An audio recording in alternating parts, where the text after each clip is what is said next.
C'est un chanteur totalement à part, avec un univers très personnel.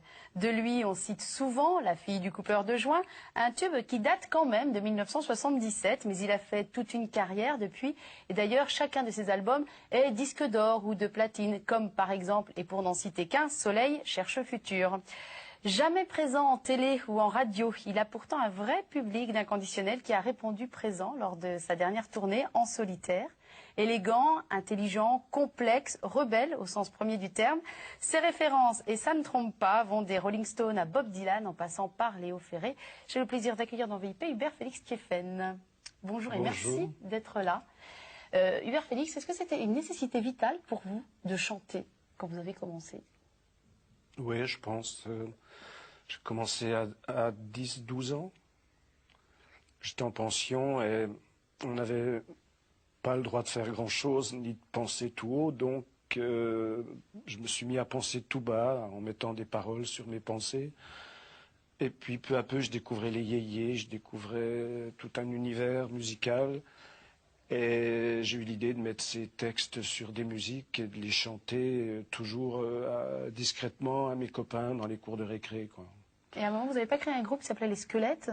Ah, j'ai fait des groupes depuis cette époque-là. Il y a eu les Kite Boys quand j'avais 12 ans, il y a eu les Skeletts quand j'avais 15 ans, il y a eu les 15 Stones quand j'avais 17 ans, il y a eu d'autres groupes comme ça. Et puis finalement, j'ai terminé tout seul assez vite. Mais de là à en faire une carrière, j'imagine que... Qu'est-ce qui a fait que vous avez franchi le pas de vraiment vous lancer dans la musique? Est-ce que vous étiez en fac de droit, de psycho, vous auriez pu complètement partir ailleurs? Non, je gagnais du temps, là. Ah. J'ai jamais eu d'idée, j'ai jamais eu de velléité de juriste ni de psychologue, vraiment. Je me suis barré dès que j'ai pu, quoi. C'est-à-dire que dès que j'ai plus de sursis, dès qu'on m'a libéré des obligations militaires et tout ça, je me suis tiré avec ma guitare et mon sac à dos et direction Paris, quoi. Donc, j'ai jamais pris au sérieux les études. J'en ai profité pour écrire beaucoup de chansons pendant ces années de fac. Mais j'ai toujours pensé, mais je pensais, je me voyais pas faire autre chose, mais en même temps, j'y croyais pas du tout, quoi. Mm-hmm. Mais qu'est-ce qui fait que ça a marché alors, à votre avis? Ben, je sais pas trop, à vrai dire, parce que à un an avant de remplir l'Olympia, il y avait un journaliste qui écrivait, évidemment, c'est le genre de chanteur qu'on ne verra jamais à l'Olympia. Or, quand j'ai fait le premier Olympia, il y avait 2000 personnes à l'intérieur et 2000 à l'extérieur, quoi. Donc, c'était juste un an après l'article. Et tout d'un coup, c'est-à-dire, il y a eu... Au début, je chantais devant 10-15 personnes dans les cabarets. Ensuite, il y en a eu 30. Ensuite, il y en a eu 100. Ensuite, 200. Ensuite, 400, 800. Et puis, on est arrivé comme ça à des chiffres invraisemblables d'année en année, quoi. Mais ça s'est fait progressivement aussi. On sent bien que le mot carrière est un mot qui ne vous colle pas du tout à la peau. Vous n'avez sans doute rien planifié. C'est pas très joli comme terme. Moi, je l'écris avec un K, donc. Mais non, j'ai rien compris à l'histoire. En fait, quand en 83, j'ai vu que je chantais devant des foules énormes, j'ai eu peur parce que j'avais jamais rêvé si fort, quoi. J'avais rêvé j'avais fait des rêves dans ce sens, mais pas la réalité a dépassé les rêves, quoi. Et je me suis senti perdu parce que je pouvais pas aller au-delà. C'est un peu la raison pour laquelle je me suis arrêté, je me suis calmé pendant un an ou deux dans ces années-là, quoi. Et quand on se perd comme ça se manifeste comment? Déjà, généralement, j'expliquais à un jeune chanteur qui vient de finir une tournée assez brillante, très brillante même, il me dit c'est bizarre, je me sens déprimé. Je dis bah ça c'est le coup classique, quoi. Dès qu'on termine une tournée, on est déprimé. Alors ça peut durer 2 mois, ça peut durer 2 ans. En 83, quand j'ai terminé la tournée, j'ai été dépressif pendant 2 ans presque. Et aujourd'hui, alors vous êtes, à l'heure où on parle encore en tournée, pour cette tournée en solitaire, en plus vous êtes tout seul 2 heures sur scène, avec vous et votre guitare et votre voix. Vous êtes dans quel état d'esprit là?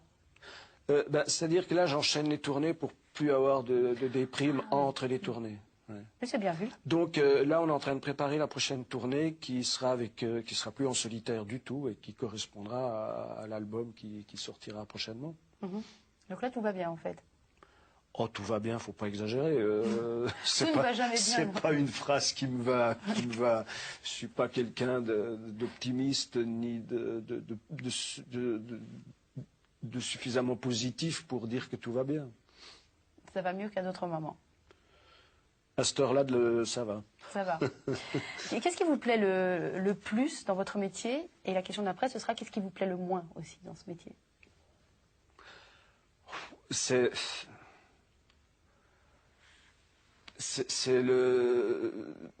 à la fois le côté création, c'est-à-dire quand on part de rien pour essayer de faire quelque chose, enfin une chanson notamment, en ce qui me concerne.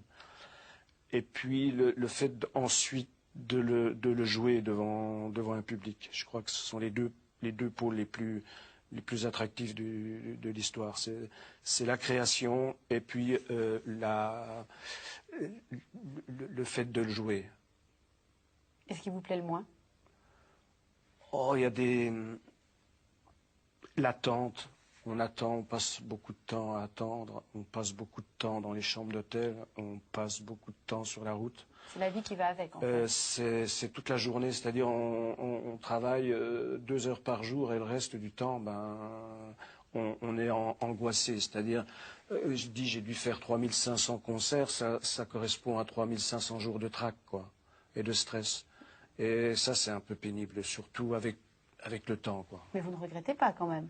Non, ça va avec, c'est le complément négatif de la chose. Dernière question, elle est très difficile, je vous préviens.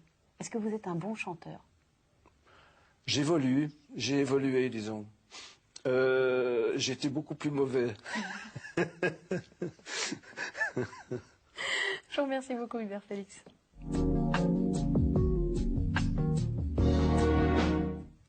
Si aujourd'hui il habite à Dijon, c'est à Dole qu'il a grandi. Dole, petite cité jurassienne, patrie de Louis Pasteur aussi. Dole avec laquelle il règle ses comptes sans jamais la nommer, un peu comme Rimbaud a réglé son compte à Charleville-Mézières, dans une chanson intitulée « Ville natale et Frenchitude », extrait. Et voici les murs du lycée où t'as vomi toutes tes 4 heures en essayant d'imaginer un truc pour t'arracher le cœur. Mais t'as jamais vu les visages de tes compagnons d'écurie. T'étais déjà dans les nuages, à l'autre bout des galaxies. Trop longtemps zoné dans ce bled, à compter les minutes qui tombent, à crucifier de fausses barmettes sur les murs glacés de leur tombe. Un camion qui passe sur la rocade et le vent du nord se réveille. Mais faut pas rêver d'une tornade. Ici, les jours sont tous pareils. Hubert Félix Thieffen, vous avez grandi. Ah, ça vous fait rire cette introduction? Oui, parce que comme je chante pas cette chanson en ce moment, je l'avais un peu perdu de vue. C'est vrai, j'ai écrit ça, oui. Ouais. Ouais. Et de la réentendre dans la bouche de quelqu'un d'autre, sans la musique en plus, ça vous fait réaliser que Dole, c'était vraiment pas votre ville de cœur, en tout cas? Disons que oui, j'ai décidé de quitter Dole assez jeune, quoi. Je suis parti vers 11 ans. Je suis revenu passer le bac et puis je suis reparti. Donc c'est pas. Et je sais que c'est une ville où je vais rarement parce que je connais plus personne surtout. J'ai beaucoup, je sais pas, ça vient de moi sans doute, mais j'ai beaucoup souffert dans les cours de récré, quoi. J'ai été heureux jusque. Je crois que j'ai fait déjà le mur de la maternelle, qui n'était pas une maternelle d'ailleurs, qui était la garderie. Et puis, je crois que j'ai jamais supporté vraiment l'école, et surtout à partir je sais pas comment ça s'appelle maintenant, on n'appelle plus ça comme ça, à partir de la 10e, quoi.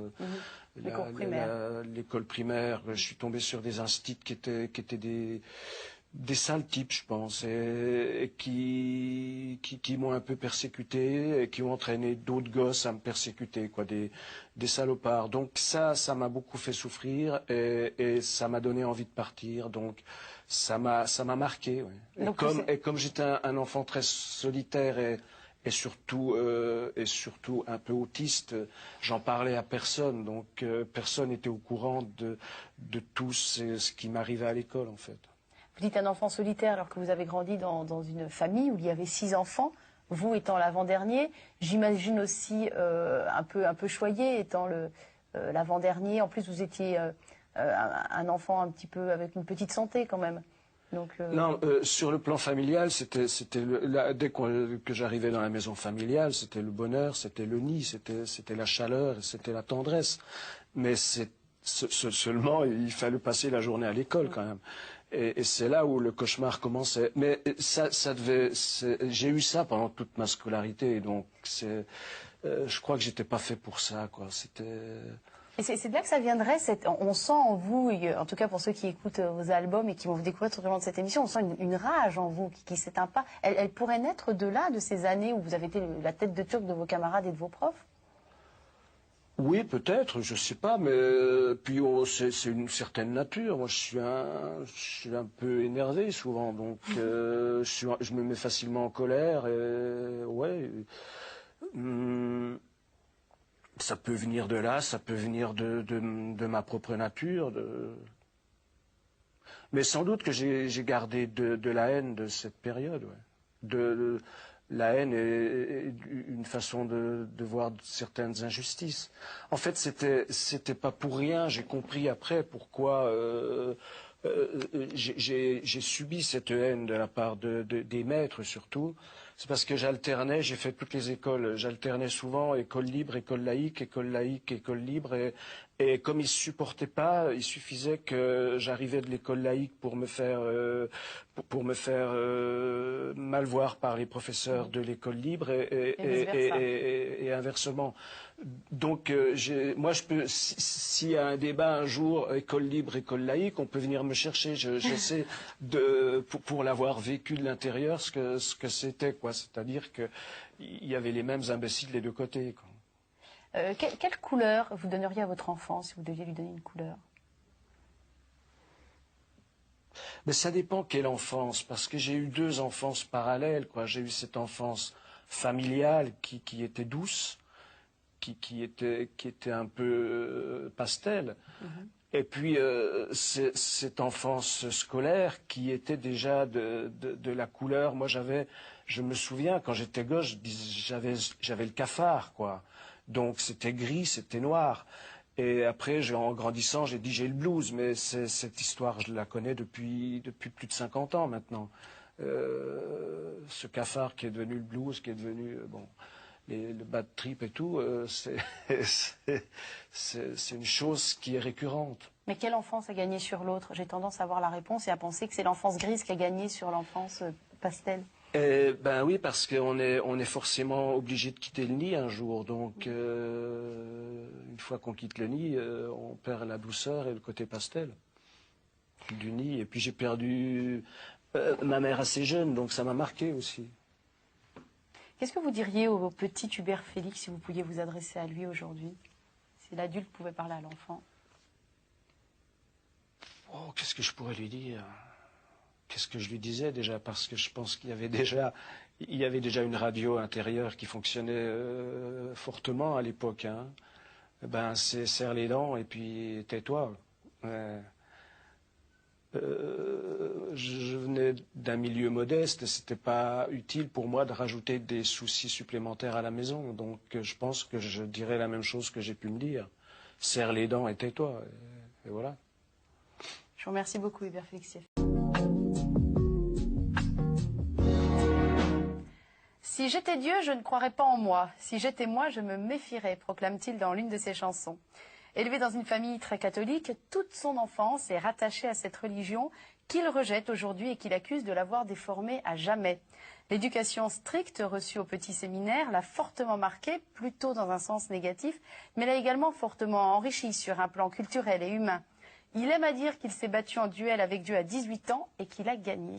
Alors Hubert Félix Thiéfaine, qu'entendez-vous par cette phrase aussi mystérieuse que définitive? Oh, c'est des vieilles choses, ça. C'est-à-dire que c'est des choses que j'ai dites il y a quand même une vingtaine d'années. Ma position a évolué. En fait, quand on parle de religion, on parle de Dieu, on parle aussi de mort. Or, aujourd'hui, d'abord, j'ai toujours refusé d'être athée parce que je trouve que être athée, c'est aussi stupide que d'être croyant quelque part. Et puisqu'on aborde un problème métaphysique, j'ai décidé aujourd'hui à tout jamais que Dieu existe ou que Dieu n'existe pas, c'est son problème à lui, c'est pas mon problème à moi. Et par ailleurs, j'ai un grand espoir, c'est que la mort, c'est une fin définitive. C'est-à-dire qu'on ne va pas nous demander de recommencer autre chose après, quoi. J'espère que c'est fini, quoi. Je le vois comme un coma éthylique où on ne se réveille pas avec la gueule de bois et où c'est fini. La vie est donc tellement dure pour que vous en veniez à dire des choses comme ça? Non, j'ai pas envie de recommencer autre chose ailleurs. J'ai envie de dormir éternellement, puisque repos éternel. Donc voilà, en gros, aujourd'hui, quelles sont mes positions par rapport à la métaphysique et à la mort, quoi. Mais maintenant, par rapport aux religions, j'ai tout dit. Je crois que pour moi, les religions, ça génère beaucoup de haine, ça génère beaucoup de guerre. C'est le détournement des religions qui génère tout cela. Oui, mais enfin, ce sont quand même les religions. Et au nom de Dieu, Gott mit uns, on a fait quand même on a fait des millions de morts. Bon, peut-être que ça rééquilibre la planète, mais enfin bon. Vous parlez de tout ça avec votre oncle, qui est curé, qui a 80 ans, Marcel Thiéfaine. Vous en parlez avec lui? Oh, on parle un peu de tout quand on se rencontre. Moi, je préfère parler avec lui des gens de ma famille que je ne connais pas. J'ai jamais connu mes grands-pères, par exemple. Donc, je préfère parler de ses souvenirs, de son enfance et de l'enfance de mon père. Qui n'est plus là. Donc je vais plutôt chercher un petit peu l'histoire de la famille quand je le rencontre plutôt que des sujets religieux, puisque tous les deux on respecte chacun nos convictions. Je sais que il m'arrive parfois lors de certaines cérémonies d'assister à des offices et il fait de très jolis sermons qui sont toujours très humains, qui sont des beaux poèmes en fait. Donc, et lui, je crois qu'il me défend beaucoup quand on m'attaque dans son milieu. Donc il y a un respect mutuel. Mais ça veut dire que sa vie à lui est inutile, lui qui est prêtre? D'après vous? Est-ce que la vie d'un chanteur est bien utile? Quand j'ai des amis qui sont médecins, qui sont chirurgiens, qui travaillent avec... je trouve que leur vie est 1000 fois plus utile que la mienne, quoi. Donc je ne sais pas, j'ai pas à juger l'utilité de la vie des autres. Parfois je me pose le problème pour moi. Je trouve que être chanteur, c'est quand même assez subsidiaire, quoi. C'est pas...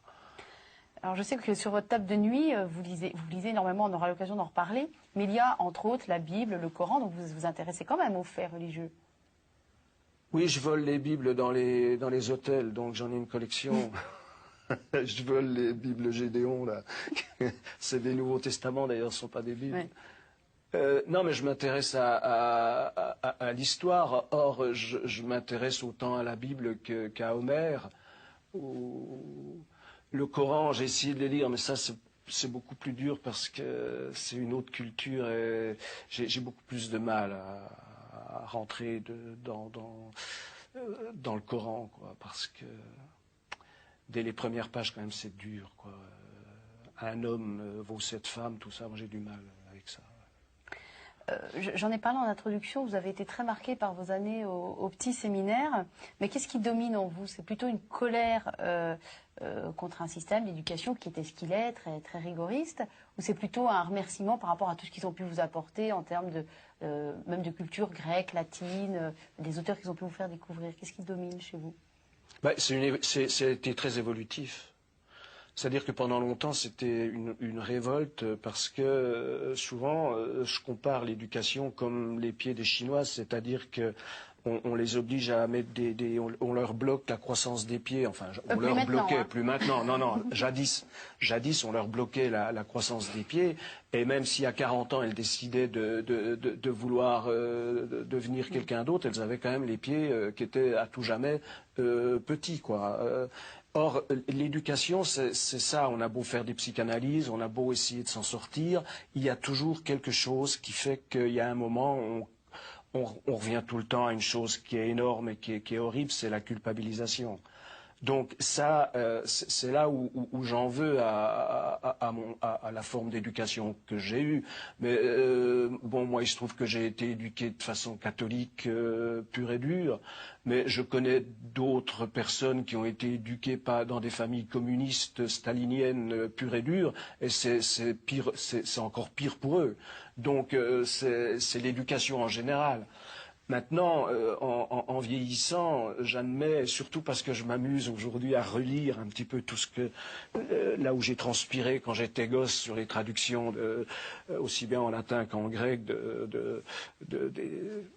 je relis un petit peu tout ce que j'ai traduit que ce soit Platon, Aristote, Xénophon en grec, ou Sénèque, Cicéron, ou Tite-Live, et tous ces gens-là en latin. Je relis tout ça, et aujourd'hui, je trouve que finalement, il y a quand même toute une...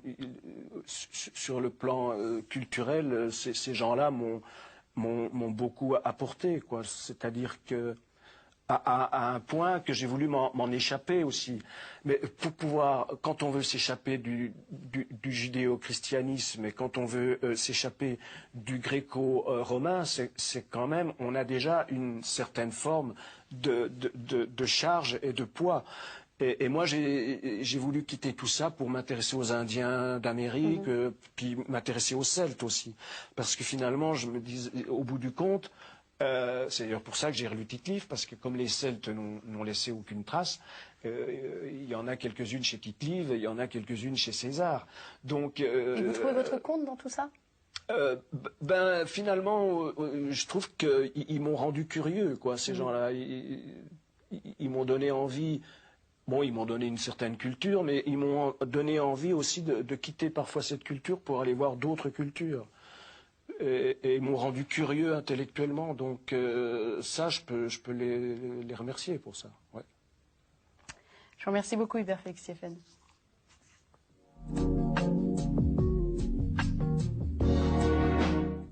On parle d'un acte de barbarie, de la barbarie de langage ou de style, la barbarie d'un peuple, la barbarie de leurs mœurs, tirer un peuple de la barbarie, retomber dans la barbarie.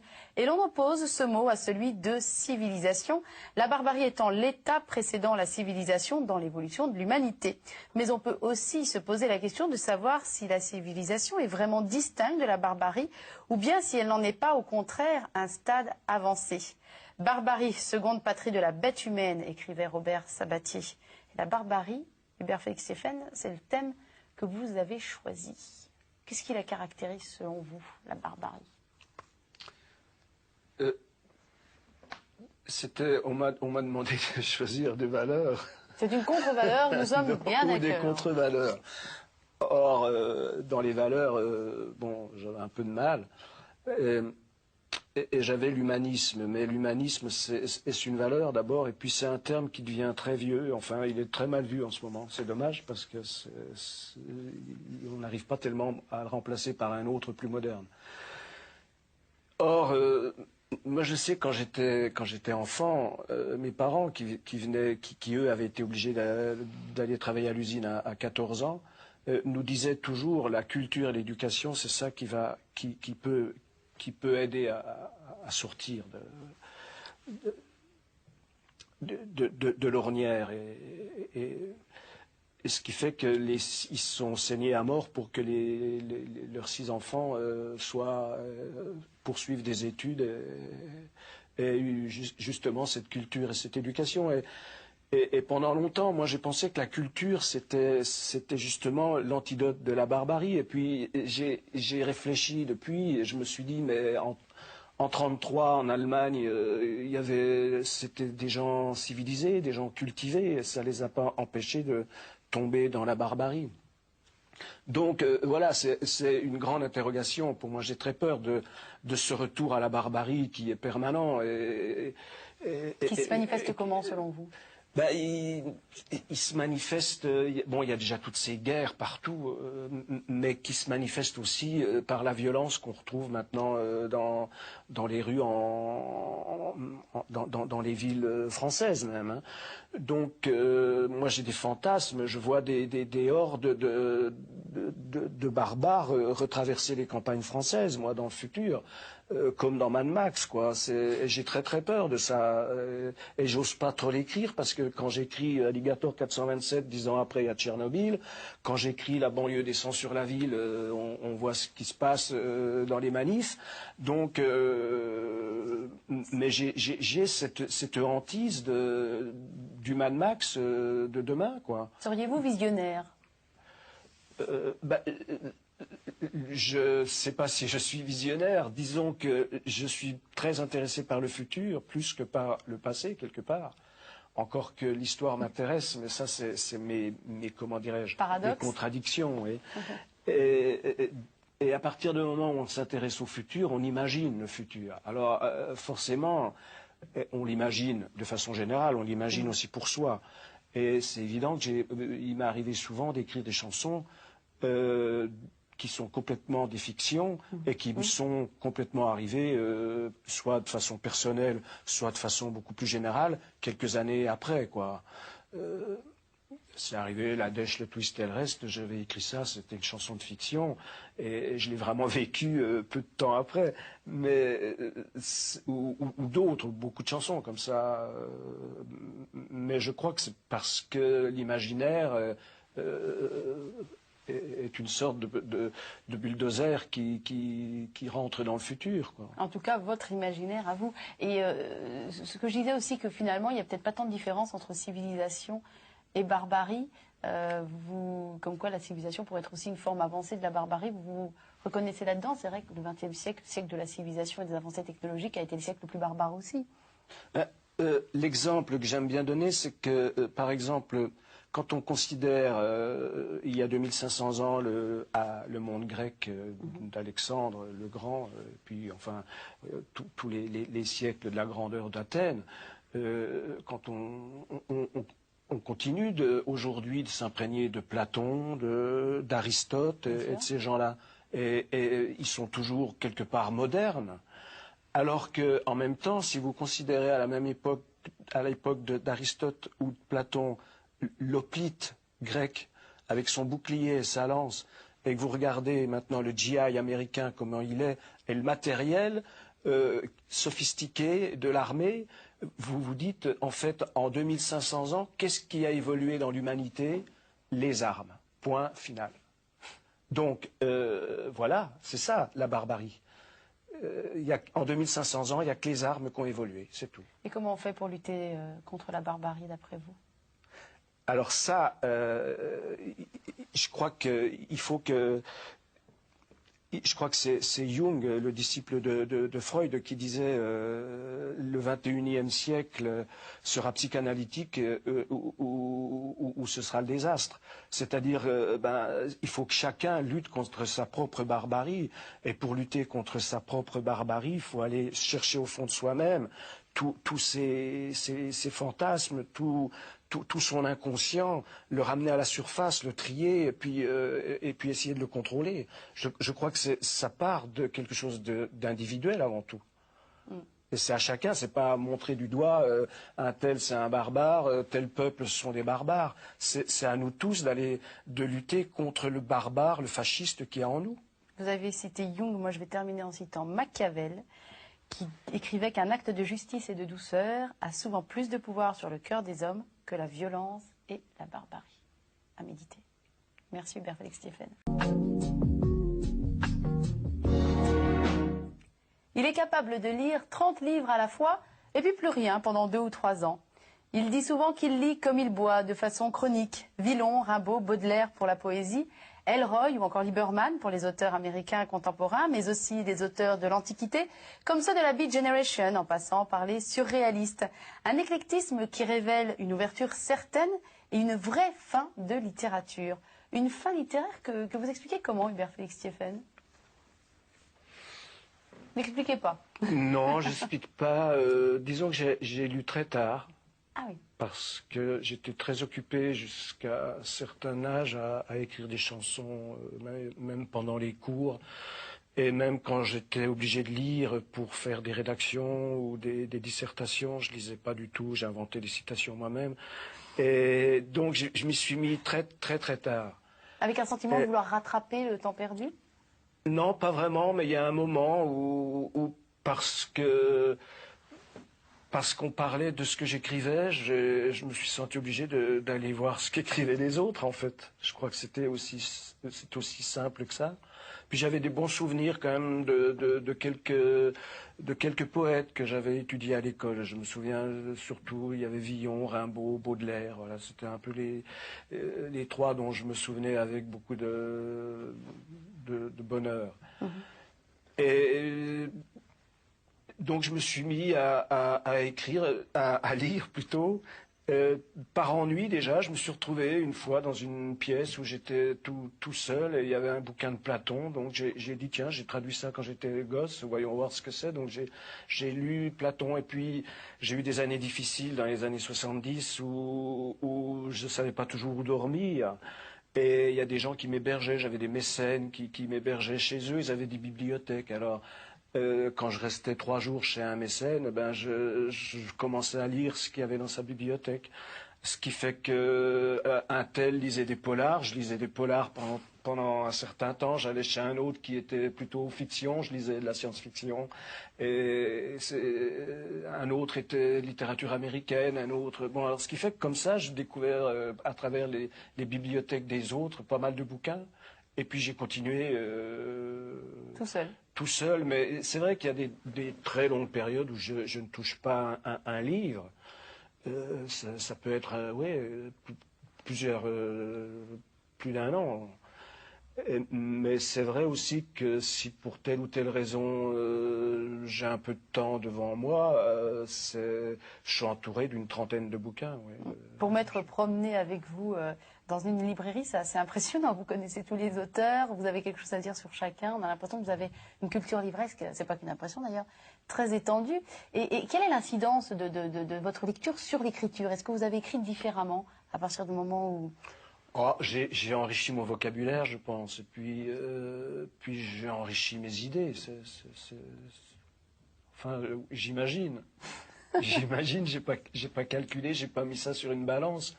Mais oui, je crois que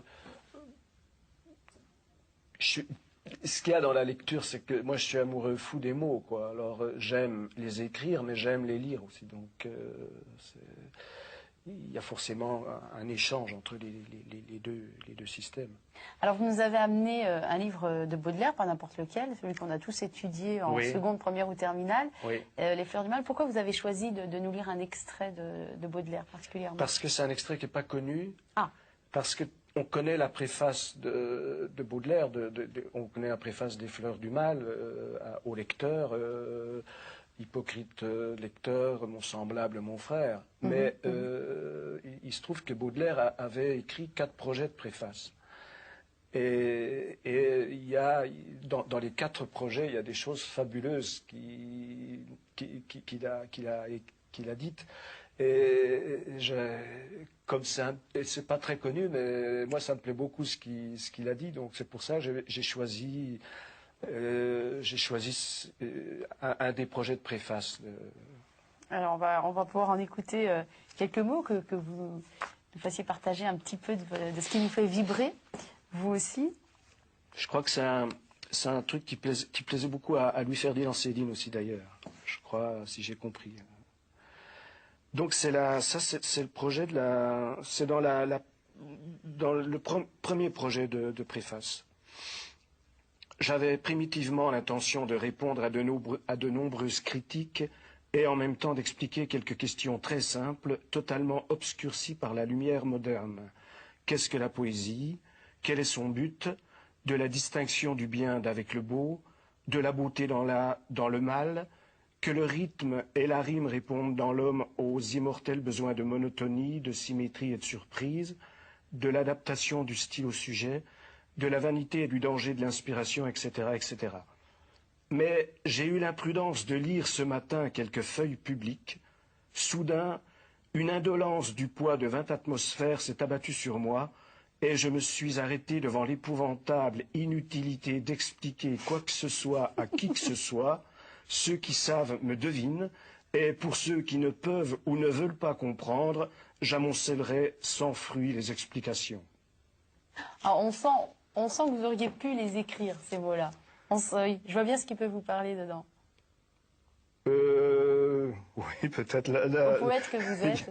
Il y a des jolies choses à un deuxième aussi. Hein. La France traverse une phase de vulgarité, Paris, centre et rayonnement de bêtises universelles. On croirait que ça a été écrit de nos jours. Oui. Toujours l'étonnante modernité de Baudelaire. J'avais mis quelques ordures pour plaire à messieurs les journalistes. Ils se sont montrés ingrats.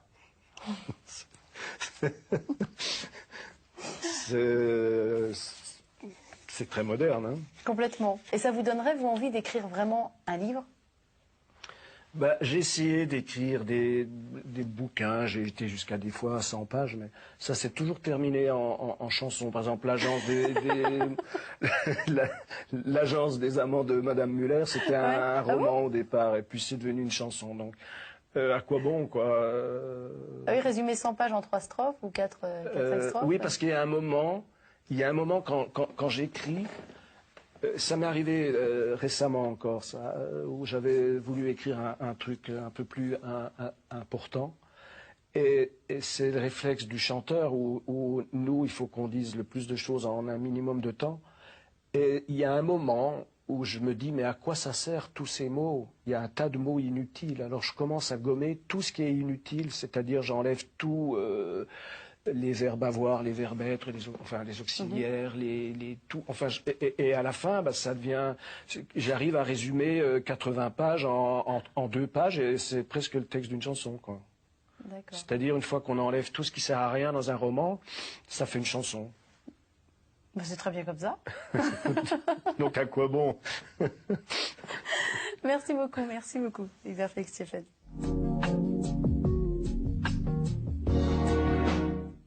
En médecine ancienne, la mélancolie désignait une disposition d'esprit sombre et inquiète, un mécontentement de soi-même et du monde, qu'on attribuait à l'excès de bile noire dans le corps. Plus tard, à l'époque romantique, on appela mélancolie un penchement à la rêverie grave, à la méditation solitaire. Et aujourd'hui, elle désigne le plus souvent, dans la langue courante, une certaine disposition de l'âme à éprouver une tristesse vague, sans cause définie, dans laquelle entre parfois une certaine complaisance ou une certaine douceur. Être enclin à la mélancolie, tomber, sombrer dans la mélancolie, dit-on. Et vous, Hubert Félix-Stéphane, vous êtes perdu dans vos pensées, là. La mélancolie, alors, c'est vraiment quelque chose qui vous colle à la peau? C'est un désespoir qui n'a pas les moyens, la mélancolie. Léo Ferré, oui. Léo Ferré. Cette histoire de bile noire, c'est quand même étrange parce que ça a poursuivi beaucoup. Pendant longtemps, Aristote parlait de bile noire. Et on retrouve ça chez Montaigne, donc ça a fait quand même, ça a traversé des siècles. Je pense qu'ils pensaient qu'il y avait une sécrétion et ils ont peut-être pas tout à fait tort. Hein. Il y a peut-être des choses qui se passent au niveau hormonal qui fait que qu'il y a des gens qui sont tristes de naissance, qui sont mélancoliques. Et vous sécrétez beaucoup? J'imagine, oui. Oui, depuis toujours.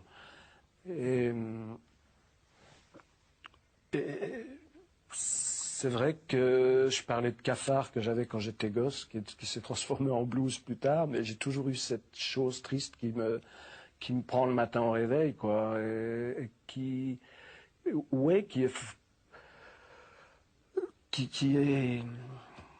une nature. Aristote disait c'est pas une maladie, c'est une nature. En fait, vous savez que les mélancoliques, pathologiquement mélancoliques, c'est-à-dire les gens qui souffrent de la psychose, de la mélancolie, ça peut aller très loin. Dans les hôpitaux psychiatriques, on les surveille de très près parce que c'est les gens qui se ratent jamais. Quand ils se suicident, il n'y a pas de tentative. Mais vous n'en êtes pas là.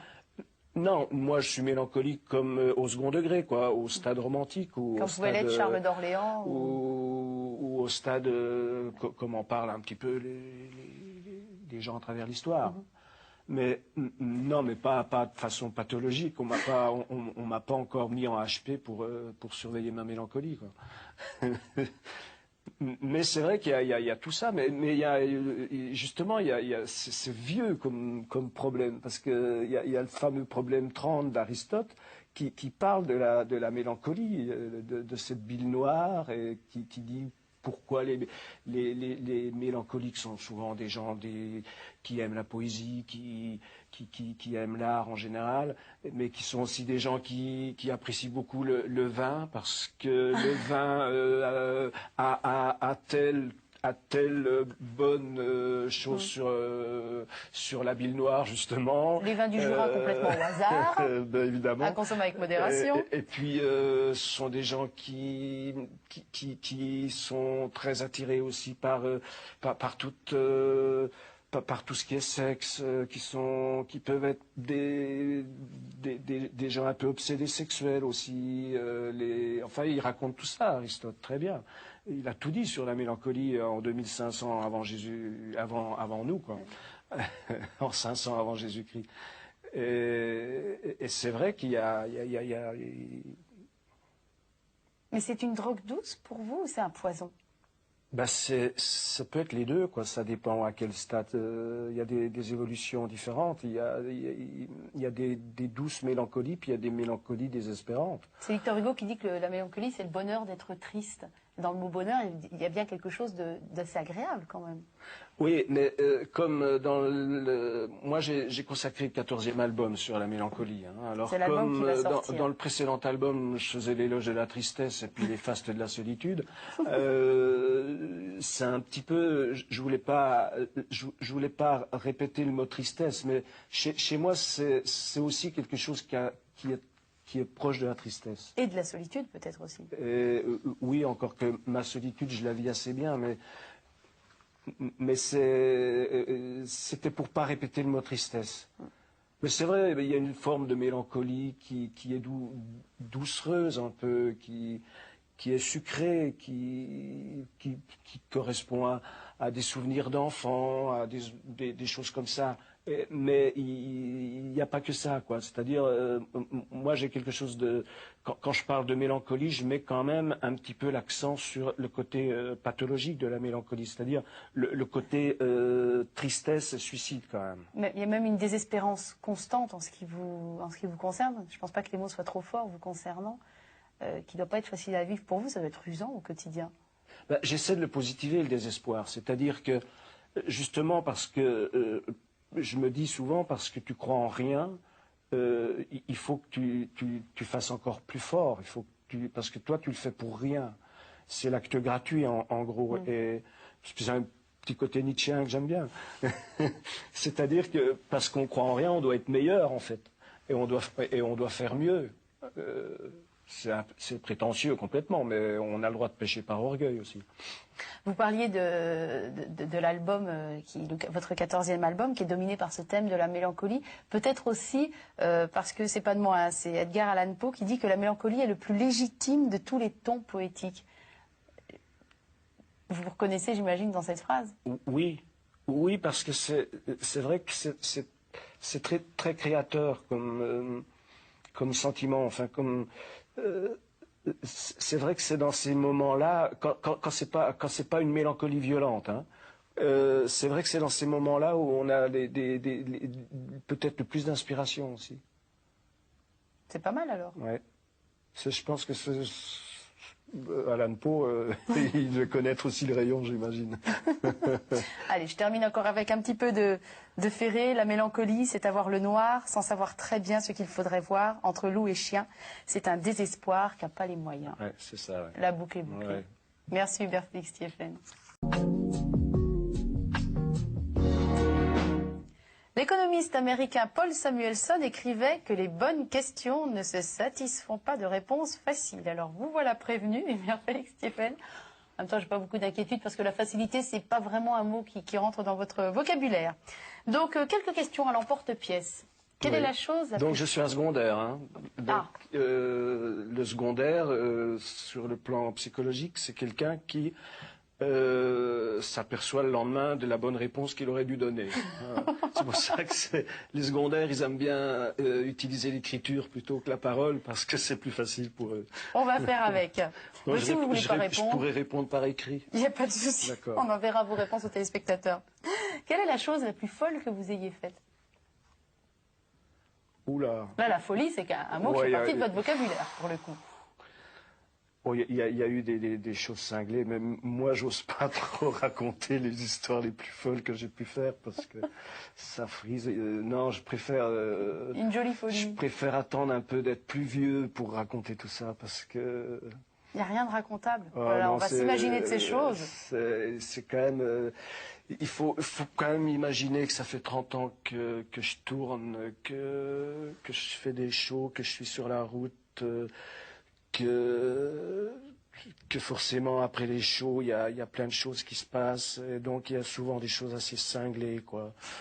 Donc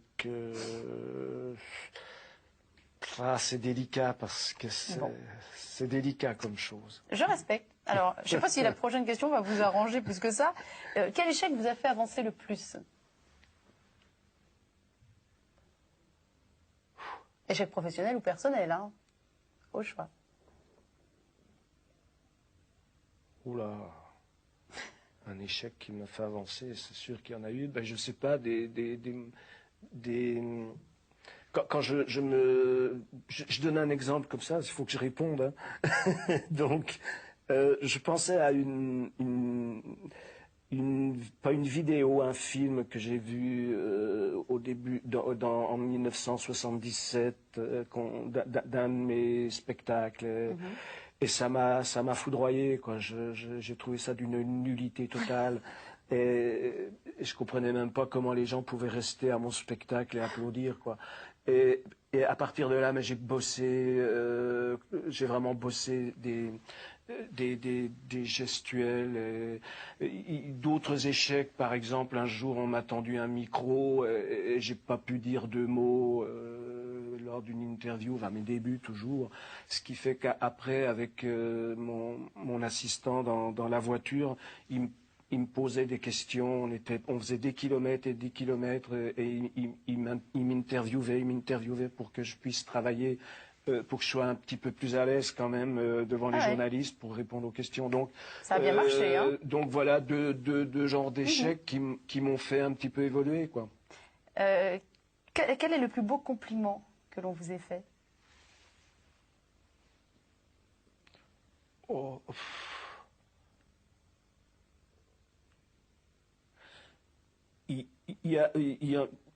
Je crois que la dernière fois que j'ai entendu Léo Ferré, c'était au téléphone, et il m'a dit, c'était la dernière fois que j'ai entendu, il m'a dit Hubert, je t'aime très fort. Je crois que c'est pas un compliment en soi, mais de la bouche de Léo, ça peut être un compliment. C'est très joli. Quel talent aimeriez-vous avoir? Être prof de gym dans un lycée de jeunes filles. Bon, j'allais vous demander quel est votre rêve inachevé, vous allez me faire la même réponse. Quel est votre rêve inachevé? Allez, une autre réponse. J'ai du mal à rêver, en fait.